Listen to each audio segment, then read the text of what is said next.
What's going on, everyone? Today I want to review the cheapest piece of headgear you can get on Amazon. This is $20, a little bit under $20 actually.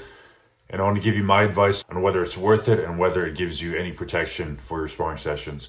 So yeah, let's get right into it. So overall, my opinion, as well as the common thought out there, is that headgear isn't going to prevent brain injury that much. In fact, it may even increase your chance of brain injury because it makes your head a bigger target.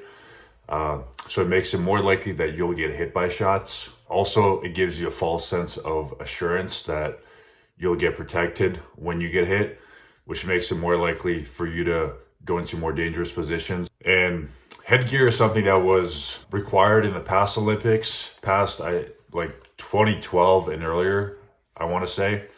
In the most recent Olympics, though, they don't have headgear. And I think this is because a lot of these organizations are catching on that headgear isn't absolutely necessary. If you're sparring, a lot of clubs, actually all clubs, they require you to have headgear. If you don't have it, they won't let you spar.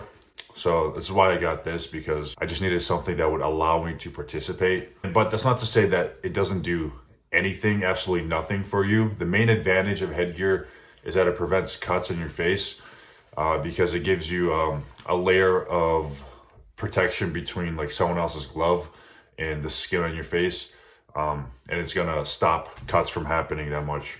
So this headgear, it's $20, and you can kind of tell it's $20 because compared to some more standard options like the ringside headgear, I used that one, and it's more. It doesn't feel like foam. It feels more like hard styrofoam. I'll try to find an image of what I mean. So it feels like it's more rigid. It's like a more rigid foam. The difference between those slightly more expensive headgears is that they have straps. When you put it on, it straps on from the bottom. Some of them have buckles, like you have in a belt for your pants, buckle where it's a clasp and you have to put the piece of metal through. Others, they have like a clip where you just slide two pieces together and it clicks together. This one, it attaches from the back. So once you get this, I'm trying to put it on, it has these three pieces in the back. It has a piece in the back, and this is the one you're gonna wanna attach the piece with two Velcros on each side. You're gonna attach that there. And now all that's left is to put that on, and it's on your head. So I'll show you how it works.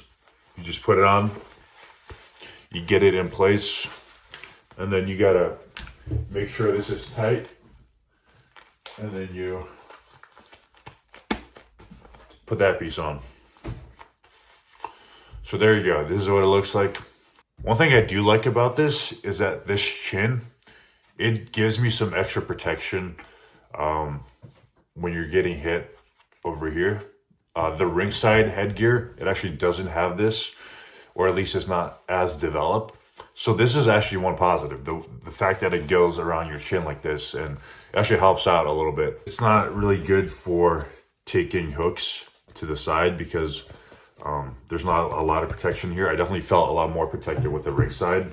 The top here is decent. I do wish it was like more rigid, like the styrofoam, hard styrofoam I was talking about. Overall, the best form of protection is just going light on sparring and try to only get hit hard when you're competing. When you're sparring, you just need that work to build your reaction skills and learn how to work with someone that's throwing punches at you. There's plenty of ways to get better at boxing without going all out on sparring, and that should be your main course of protection for your brain, not a piece of headgear.